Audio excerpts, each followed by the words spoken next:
Сенбі күні кешке UFC 294 турнирінде 185 фунт дивизиондағы жаңа жауынгер Камару Усман мен Хамзат Чимаев жекпе-жегіне назар аударайық. Камару, сенен бастасақ. Бәріне белгілі, 2 айдан астам уақыт бұрын UFC Пауло Костаны бұл жекпе-жекке бекіткен еді. Бірақ Пауло Коста 3 апта бұрын шынтағына ота жасатып, бұл тізімнен шығып қалды. Сосын UFC президенті саған хабарласып, бұл идеяны жеткізген еді.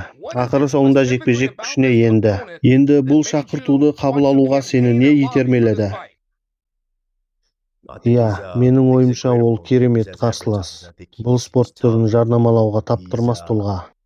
Ірі денелі, өте қарулы және жақсы күресе алады. Соққысы да жойқын. Бұл шақыртуды қабылдау менің спорттық мансабымдағы ең қиын шешімдердің бірі болды.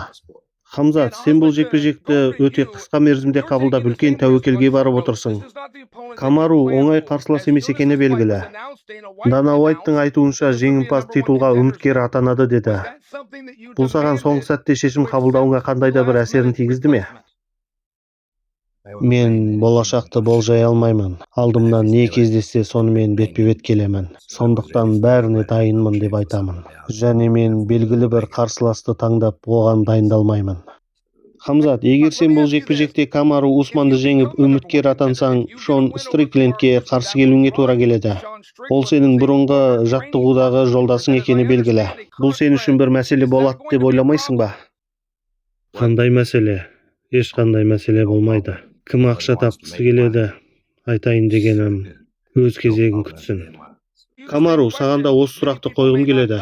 Көп адамдар білмеуі мүмкін, бірақ Шон Стрикленд екеуің бұрындары жекпе-жек өткізгенсіңдер. Жартылай орта салмақ дивизионында оны жеңіліске ұшыратқаныңды білеміз. Енді сен Шон Стриклендпен бұл рематчты қалайсың ба? Әрине. Стрикленд сол жеңілістен кейін әлдеқайда өскен.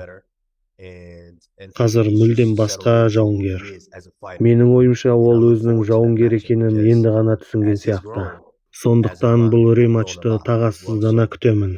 Өйткені ол да өсті, мен де көп тәжірибе жинадым. Сондықтан бұл жекпе-жекті барлығы күтеді деп ойлаймын.